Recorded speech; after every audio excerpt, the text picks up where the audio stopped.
Prime Cabinet Secretary, the two speakers of Senate and National Assembly, Mr. AG, chairman of our commissions and heads of independent offices, commissioners present, CEOs, distinguished ladies and gentlemen, good afternoon. Happy New Year. First, let me take this opportunity to apologize. This function started late because of a small conflict in my diary.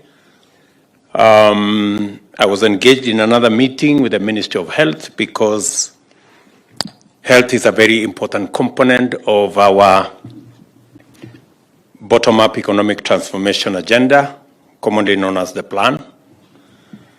And as you're all aware, we have made 2 attempts already on universal health coverage, and both of them have failed. And I don't want a 3rd attempt to fail.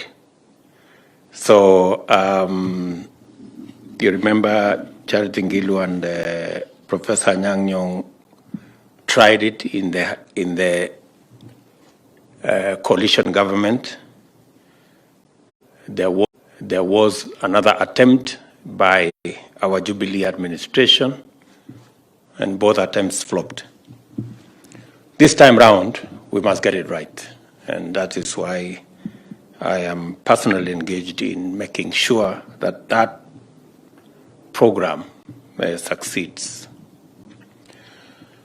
I did make a commitment to the people of Kenya that I would assign my deputy responsibilities, because the history we have is different. And one of the major responsibilities that has assigned my good deputy is to act as the liaison and to provide a framework for the executive to work with and support and make interventions on behalf of our independent offices and commissions. This was premised on my belief that the work of independent offices and independent commissions is critical to the delivery of government programs and to the success of our country. It's also premised on my belief in the independence of these commissions, and that their work must not go to waste and must count in the delivery of our government program. You've heard from our president that my instructions were very clear. We have no intention whatsoever to managing the commissions or interfering in the work of the commissions. Our liaison and our collaboration and working together is to make it much more efficient for you to engage in government, that we support the work you do. And you have said yourselves that you've had challenges with the implementation of the recommendations that you always make. The Office of the Deputy President will now make it easier and possible for us to implement all the recommendations that you make to all the institutions in the executive. We have recommendations that come from the Auditor General. We have recommendations that come from SRC. We have recommendations that come from every independent office. It is my commitment that we want those recommendations implemented, and that is why we are working together. I also know that many independent offices and independent commissions have challenges with matters budget. That is why, again, I assigned the High Office of Deputy President to assist the commissions to negotiate their way and to appreciate the nature of the budgets that you need, because you have said in this meeting that sometimes when we sectorize our budget, you get lost in between, and sometimes you are forced to compete for resources with the very people that you oversight. And therefore, it is in their interest to make sure that you don't get as much resources so that you don't give them trouble. So, so the Deputy President's office will help you navigate and moderate those kind of things so that you get your due place in the budget making process, and we can be able to appreciate the kind of resources that you require to make the independent offices and independent commissions functional, effective, and efficient. Matters to do with logistics, human resource, and the whole of that space that you require, you will also have an opportunity to discuss with us through the Office of the Deputy President, so that, again, we can give you the latitude to hire the people you need, and also to ensure that we look at the whole of government approach in dealing with independent offices and commissions. And finally, our approach is also to ensure that legislation that we prosecute as an administration through Parliament does not interfere with the independence of the commissions and does not claw back from some of the responsibilities that are assigned to you, because from where I sit as Deputy President before, I realized that that was one of the challenges that we had when dealing with independent offices and commissions. So that is the context that we are having this, this engagement. It is the same context that we have an engagement with the judiciary. Our belief is that an efficient, effective, independent judiciary serves the country better and holds all the other institutions of government to account, which then works for the people of Kenya. Our commitment to work with the judiciary is based on the executive supporting the judiciary in all manner of ways and eliminating unnecessary friction so that the judiciary can be effective in delivery of justice to the people of Kenya, and the judiciary can also stand up to impunity, whether it is by the executive or by the legislature, so that we can serve the country better. We're also committed to supporting our legislature.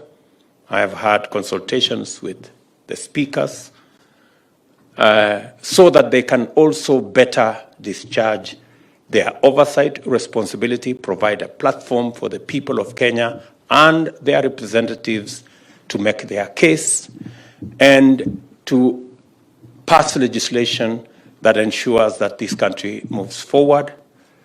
And we are shortly working with the National Assembly and Senate to facilitate the executive to be better held to account by appearing on the floor of the House to answer questions, to explain policy, to attend to the needs of the people's representative in Parliament without necessarily compromising the independence of the executive or mixing the executive with the legislature. It is born out of our belief that accountability is what will cause us to deliver to the people of Kenya.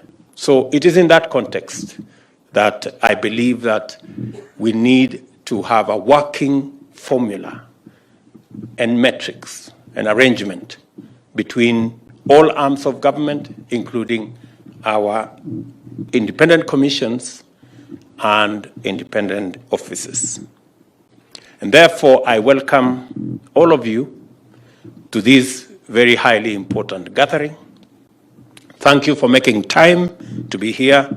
I appreciate the goodwill that you have shown, and I do not take it for granted that we can sit together as different arms of government and independent institutions to think about how we can deliver better for the people of Kenya.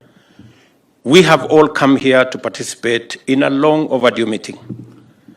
I know you've had consultations with my deputy in different situations, but I was also looking forward for us to having this meeting so that we can inaugurate a new paradigm in our collective deliberation, consultation,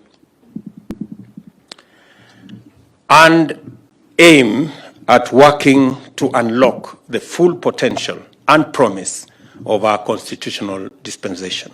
This way, we afford ourselves the opportunity to do much more to guarantee greater freedom, entrench a culture of human rights, deepen democracy, and establish a new standard for the rule of law, transparency, and accountability in our country.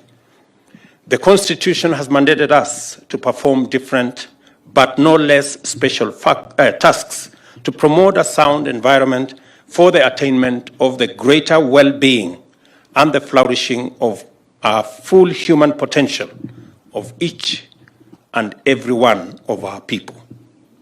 In the dozen years that we have passed since the promulgation of the new Constitution, there can be no doubt about the profound potential of this majestic charter to transform Kenya into a modern, progressive democracy enjoying shared prosperity. The Constitution focuses on the freedom, capability, and well-being of citizens to promote strong, healthy families which make up robust, industrious communities. In turn, communities constitute a diverse, cohesive, stable, peaceful, and a prosperous nation that we all share in leading. The Constitution recognizes the promotion and actualization of the rights and freedoms and fundamental freedoms set out in the Bill of Rights as the demonstration as well as intent of its institutional dispensation. The Constitution severely restricts the range of conditions under which these rights and freedoms may be limited and forecloses any possibility of the state avoiding its obligation to observe, respect, protect, promote, and fulfill these rights and fundamental freedoms. All the functions performed by the state in the name of the people affect their experience of at least one right and or fundamental freedom. It is thus possible to categorize state functions in terms of the rights and freedoms directly affected by them. The organs of government, together with their constituent mandates and functions, as well as commissions and independent offices, are explicitly and implicitly directed towards the observance and fulfillment of certain constitutional obligations connected with corresponding rights and freedoms. The national values and principles of governance set out in Article 10 are both the means as well as the ends of the actualization of the constitutional dispensation and implementation of rights and freedoms. We have classified our ministries, departments, and agencies into thematic clusters for effective coordination of delivery and for better evaluation of performance. The thematic clusters are based on the pillars of our bottom-up economic transformation agenda, commonly known as the Plan for the Rapid Socio-Economic Transformation of our country to achieve shared prosperity from the bottom going up. A number of functions can be seen to be cross-cutting and may be understood to be principally enablers. In any event, the pillars of our transformational agenda converge with the economic and social rights in Article 43 of our Constitution. We are, on a continuous basis, mindful of the constitutional imperatives tied to our work. They inform our intentions as well as our methods. I realize with much humility that to perform these functions, discharge our commitments, and actualize the foregoing obligations, I am vested with the constitutional authority to constitute certain offices and to appoint state and public officers. I am also authorized to mobilize resources and allocate them for expenditure through the budget in order to finance performance of their duties. I do not perform these functions in isolation. I must receive sound technical advice through my cabinet and other agencies, consult other organs of government, and defer to the feedback from commissions and independent offices. The people's representatives in Parliament furnish me with the necessary instruments to act, including to allocate and spend funds. From time to time, the judiciary likewise furnishes me with decisions, opinions, and advisories arising from its exclusive constitutional mandate to interpret the Constitution and all laws. We are cognizant of this robust system of checks and balances, which locks us into a purposive dynamic that permits us to do only right and proper acts and restrain us from pursuing improper and illegitimate objectives and courses of action.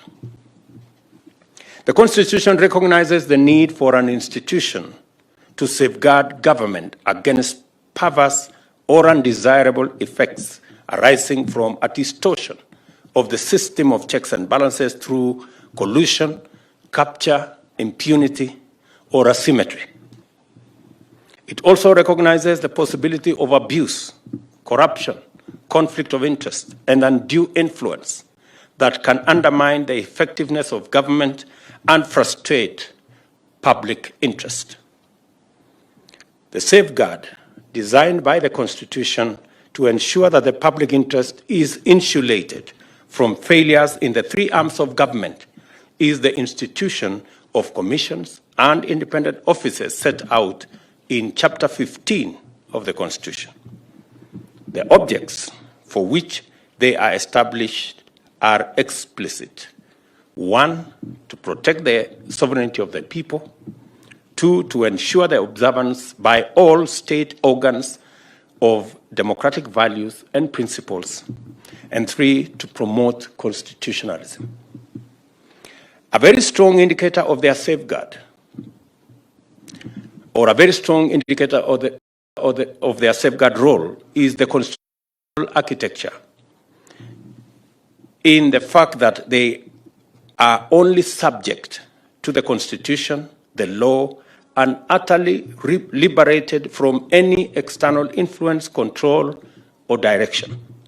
Likewise, to further highlight this constitutional pride of place, the tenure, terms of service, discipline, and removal are rigorous and entailed by design and are also explicitly expressed in the Constitution itself. To remove a member of a commission or holder of independent office, a petition has to be transmitted to the President after consideration by the National Assembly. The President may suspend the member, but shall appoint a tribunal to investigate the matter and make a binding recommendation to the President. There is no provision for a tribunal to say the President will decide. It is the tribunal that decides whether that person is dismissed or is reinstated. Commissions and independent offices are indispensable to the integrity, efficiency, and effectiveness of government, much in the same way as the internal audit function does to organizations. It generates actionable insights to orient strategy implementation so as to avoid risks and losses, enhance integrity and accountability, and improve governance and controls. We are committed as an administration to full and consistent compliance with the Constitution as a means of achieving sustainability in our governance agenda and demonstrating that sustainable development demands institutional soundness, which calls for constitutionalism. We are not going to indulge in the escapist fallacies of excusing impunity by citing development, or the cynical binaries pitting prosperity as a trade-off against freedom, or for that matter, compromising democracy and oversight in the name of unity. We will never go back to the handshake conundrum that compromised the oversight role of the opposition over government in the name of unity. And we are going to demonstrate that it is possible to work with the people who did not vote for you as an opposition, holding government to account, but serve all the people of Kenya without distinction of who voted for which side. That is a possibility. And that is a reality we must live with. The integrity of the state lies in constitutionalism. For us to deliver on our commitments and achieve the transformation we envisage, we must recognize that our institutions matter. All institutions matter. As you know, this position is not new. We pledged to take measures to enhance the autonomy and efficacy of independent institutions from the first day of this administration. I can confirm to you that shortly after our inauguration, I executed necessary instruments to appoint judges who had waited inordinately, unnecessarily, for long. I also transferred the police budget, which was unnecessarily, unconstitutionally, and illegally in the office of the president. I transferred that budget to the office of the Inspector General and appointed the IG to be the police service accounting officer. I will also enhance the budgetary allocation to the judiciary as promised, with continuous commitment to sustain it for 5 years in order to accelerate its urgently needed infrastructure development, especially in terms of constructing new court stations in presently unserved or understaffed parts of the country. I remember instructing last week our comptroller, who was the accounting officer for the defunct NMS, to transfer the money to the judiciary for them to pay for the small claim courts that have been established in Nairobi as part of my commitment when I took office. We therefore have a good track record in connection with this commitment because we believe in doing the right thing, not because it is politically expedient or otherwise advantageous, but because it is the right thing. And the Constitution is our ultimate benchmark of what is right. We have walked this road for a while now, and the judiciary can bear witness that there has been no attempt whatsoever to capture the judiciary, or any of its constituent organizations and departments, or any of its officers. We want to strengthen our republic by expanding its economy while enriching its institutions. And I mean all institutions, the institutions of parliament, the institution of the judiciary, the institutions under the Chapter 15 institutions of independent offices and independent commissions.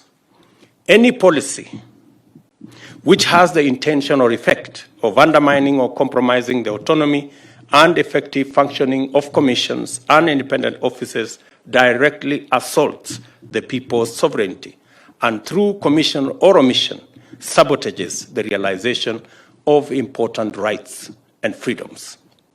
The existence of the institution of commissions and independent offices, therefore, must force us to stay vigilant at all times and mindful of every real boundary that exists between organizations and agencies of state and government, and by implication of the clear, inevitable, and rigid limits constitutionally imposed on the power and authority we exercise in the public interest.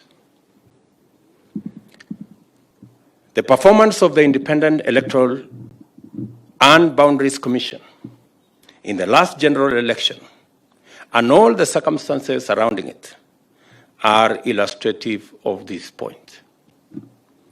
A while back, senior politicians teamed up to manage the presidential succession that was due in 2022, with a view to guaranteeing a very outcome of the ensuing election. A political mechanism was therefore instituted to facilitate this objective through the capture of autonomous constitutional bodies. In the case of the IEBC, this mechanism resolved to infiltrate the organization by introducing at its highest level 4 sleeper commissioners whose sole task was to lie in wait for the election, then spring into action and take drastic actions to subvert the will of the people. You have heard how the scheme was hatched in Parliament.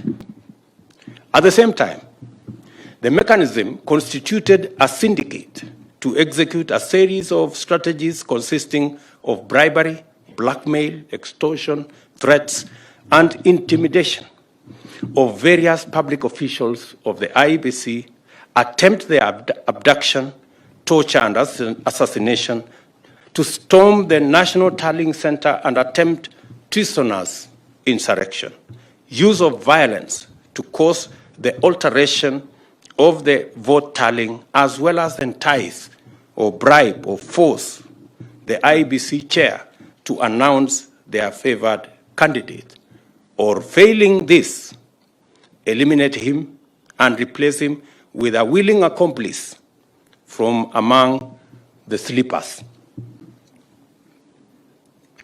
The horrifying drama at Bomas and the emergence of breakaway commissioners answering to external instructions represented a dismayingly low point in our democratic history. A policy to subvert the wishes of the people had even been sanctioned at the highest offices of the state. The sovereignty of the people was in jeopardy. Our fundamental constitutional attribute as a free, open, democratic society based on constitutionalism and the rule of law was under severe test. Chapter 7 of the Constitution on the representation of the people was subjected to the most shameful, egregious assault. As a result, the nation's legitimate mechanism for constituting parliament and the executive was under serious threat of chaos and paralysis. This is the magnitude of the atrocity which shamefully desperate criminal spectacle of the Bomas of Kenya represents. The unfortunate events of 2007-2008 are fresh in our minds. By the time we hauled ourselves out of the abyss that was the 2007 post-election crisis, we had lost millions of lives, millions of livelihoods, We had lost confidence in our institutions. We had lost a lot of hope, and we had lost political sense. The 2022 assault was intended to go much further and subject this country to a much more insurmountable existential predicament. In the midst of this menacing storm of violent criminality, unrelenting corruption, and reckless determination to subvert the Constitution, dismantle institutions, and take our nation apart, a ray of courage and integrity was shown on us by God's grace. The leadership of the IEBC, comprising a minority of the commissioners, the secretariat, and the staff of the commission, rallied together and resolved to vindicate the democratic will of the people of Kenya. At great personal cost to themselves, they worked under extremely harrowing conditions to deliver an election which met the constitutional standard and announced results that were beyond reproach. Regrettably, IEBC officers were murdered in the course of duty by actors interested in compromising the elections. Many more were subjected to serious threats, coercion, intimidation, and all forms of pressure by emboldened agents of impunity. We now know that Chairman Wafula Chebukati, who is in this audience, and Commissioners Abdi Yakub Gulie and Boya Molu, as well as the CEO, Hussein Marjan, and their staff, were offered stupendous financial rewards to cooperate with the agents of impunity, but they bravely resisted. I think these good people deserve a clap, a much.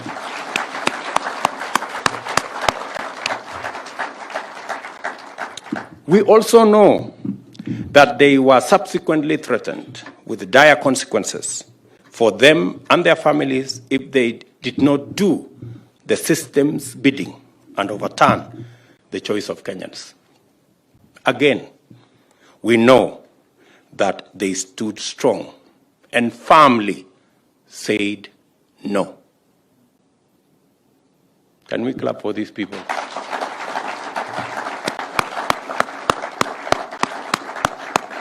Chairman, stand up, and your two commissioners and the Marjan, please let us clap for those great people. You may take your seats.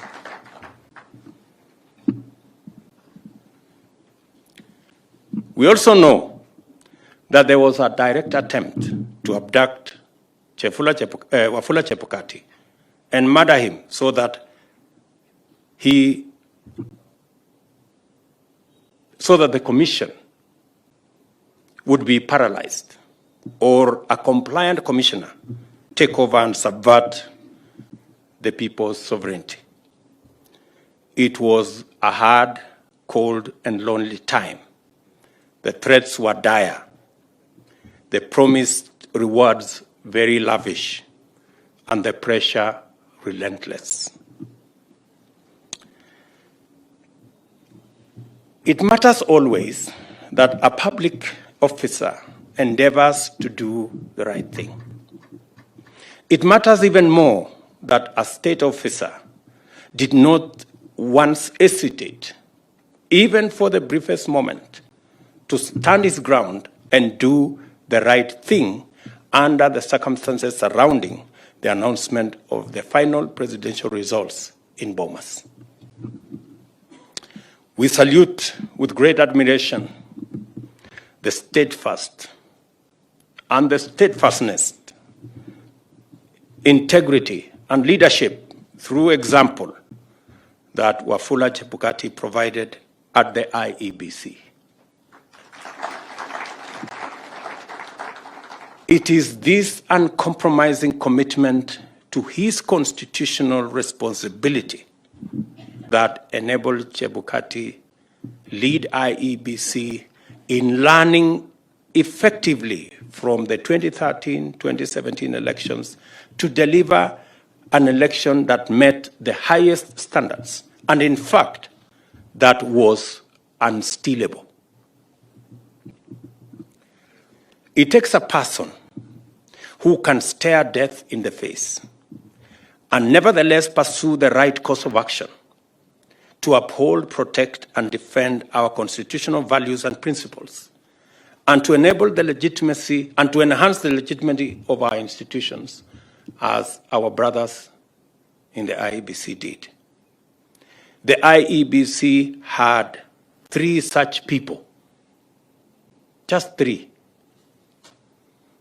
Even though they were in the minority, they were enough to do the right thing. How much better our nation would be if all the people serving in our institutions were as committed, as courageous, and as patriotic. In the same vein, the Supreme Court decision to uphold the outcome of the presidential election vindicated Chebukati and his team and the staff. The pen of history will do the rest, for sure.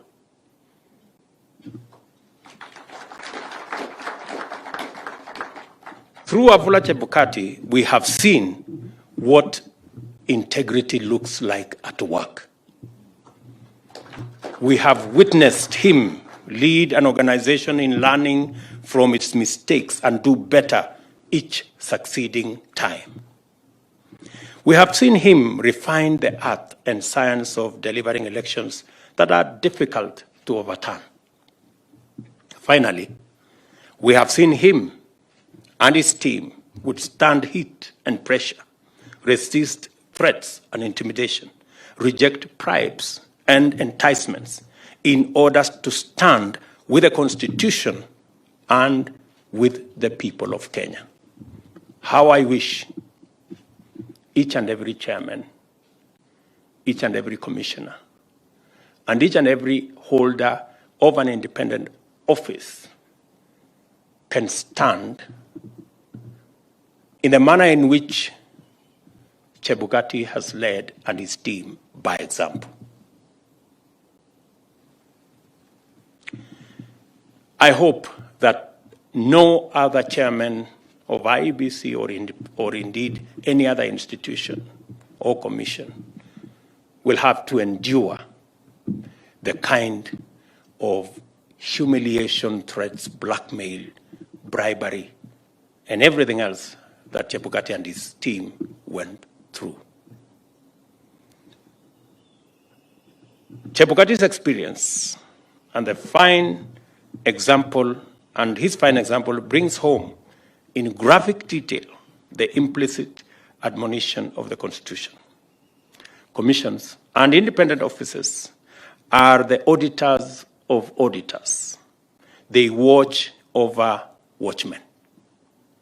The attainment of the promise of this constitutional dispensation depends on their integrity and vigilance. If commissions and independent officers or their leadership or membership go rogue, the people will be on their own as things fall apart.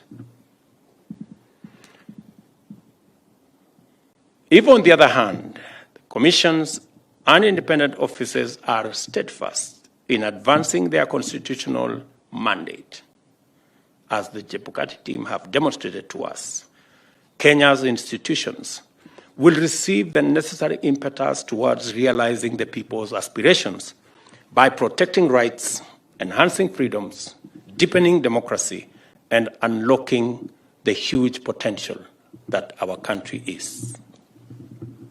As a matter of fact, this is my principal motivation for initiating this engagement between the executive and the commissions and independent institutions. I believe in teamwork.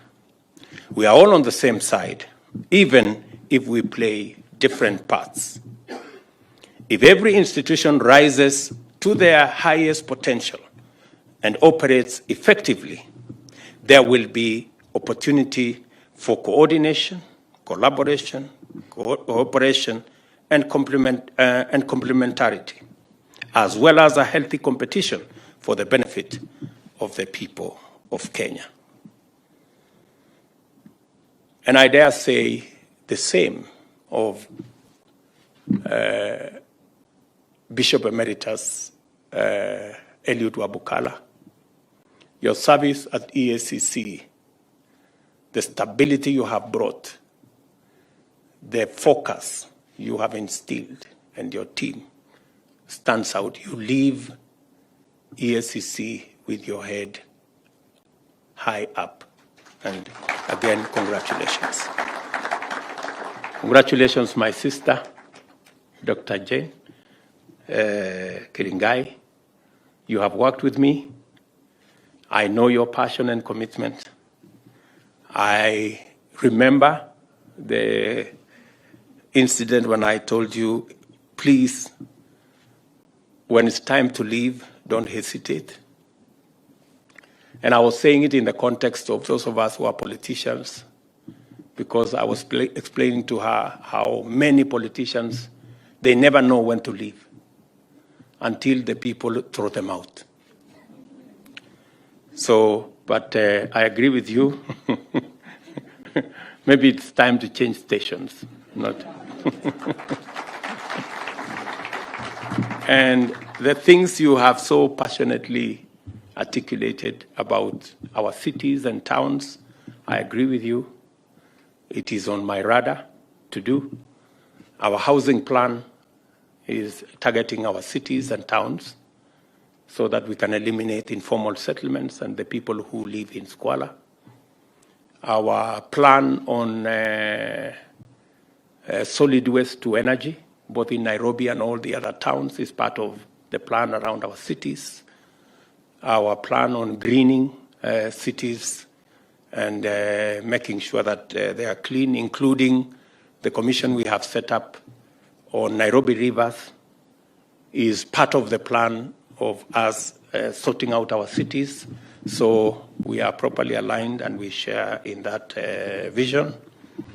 And I agree with you. I've had consultations again with all our county governments that their true independence and their true service will be realized the day they realize that they are a government, and a government is run by resources that you raise. You don't wait for resources from another place. And so I'm very happy that we share, having been in that space for a while, and my good deputy will pick up from where we left, and the team that will be coming in IBEC to push it to the next level. I have already given my handing over notes to my deputy on matters to do with IBEC. He knows where we left. So again, congratulations to you, and my very best wishes in your next station.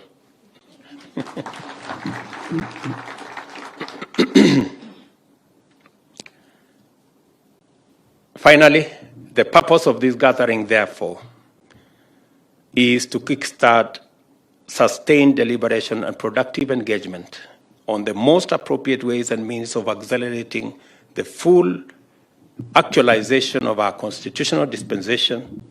We are mandated to reason together from time to time and to collaborate in forging the best way forward for protecting and enhancing democracy, the rule of law, transparency, accountability, and all areas of human rights and culture. There is a role for each one of us, and therefore we must play that role to ensure that more than a decade after its promulgation, we can facilitate the Constitution to unfold its wings so that Wanjiku can finally behold in its full flight. Congratulations to all of you. I look forward to working with you in the various spaces that we interact. As my deputy has said, We will have continuous engagement with your good selves, not for any other reason, but to facilitate your work as you serve the people of Kenya, because your service is critical to the success of us as a country. And therefore, we are partners, we are collaborators, we will work together in forging the way into the future. I want to say congratulations, Eliud, for a wonderful service to Kenya. Congratulations, Jane, for what you have done. Congratulations, Wafula Chebukati, Molu, and Gulie. Our very best wishes in your new assignment as you take the country forward. Hawa watu situwapigie makofi jameni. Asanteni sana. I have hosted lunch for us. And more so to celebrate the